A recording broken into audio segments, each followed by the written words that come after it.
কিছু লক্ষ্য করা যাচ্ছে, কিছু ফেসবুকে কিছু প্রবাসী ভাইরা অযথা দেশের বিষয়ে বিভিন্ন বিষয় নিয়ে অযথা লেখালেখি করেন, বাস্তবতার সাথে আমরা সত্যতা খুঁজে পাই নাই। তারা 3 তরুণ মিলে এটা করছেন।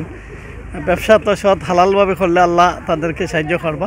তো সর্বোপরি একটা সুন্দর পরিবেশ, এ ধরনের একটা পরিবেশ থাকা আমাদের জন্য ভালো। আর পাশাপাশি দেখতে যেহেতু অনেকে বলতেছেন কলেজের পাশেই, সেই বিষয়টাও তারা মাথায় রাখবা।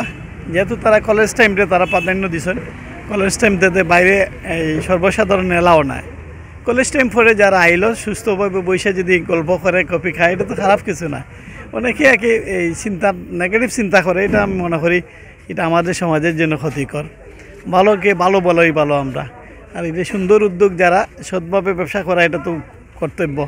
আমি মনে করি আমার গ্রামের পাশেই আমরা লুক আফটার করবো, দেখাশোনা করবো যাতে সুন্দরভাবে চলছে কিনা। আর আপনাদের সকলের সাহায্য সুবিধা কামনা করি। সবাই আসবেন, দেখেন এখানে সুন্দর একটা পরিবেশ। যে তরুণ তারা যে স্বপ্ন নিয়ে করছে তাদের বাস্তবায়ন হোক, এটা আমি প্রত্যাশা করি। বিভিন্ন ধরনের ব্যবসা বাণিজ্য হচ্ছে।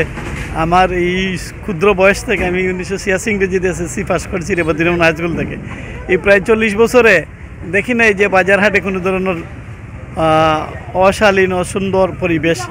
ছোটোখাটো থাকে, এটা তো স্বাভাবিকভাবে চলার পথে থাকবেই, কিন্তু এখন পর্যন্ত সুস্থ পরিবেশ আছে, ভালো পরিবেশ আছে। যারা বাইরে থেকে ব্যবসায়ীরা আসেন, আমরা আহ্বান জানাবো, আসেন। বাজারে একটি সুন্দর পরিবেশ রয়েছে, ব্যবসা বাণিজ্যকে আরও অগ্রগতির দিকে নিয়ে যান। আমরা আপনাদের সাহায্য যোদ্ধা, তারা আমাদেরকে বিভিন্ন সময়ে দুর্যোগকালীন সময়ে সাহায্য সুবিধা করে থাকেন। কিছু ইদানিং কিছু আমরা বিভিন্ন দেখেছি, বিভিন্ন সময়ে বিভিন্নভাবে লেখা হয়, পরবর্তী দেখে এটা কোনো সত্যতা পাওয়া যায় না। তো আমি আশা করব যা সত্য তা বলবেন। আর অযথা প্রবাসে বসে লিখে লিখে সমাজে বিভ্রান্তি তৈরি করাটা এটা অনুচিত মনে করি। ধন্যবাদ সবাইকে।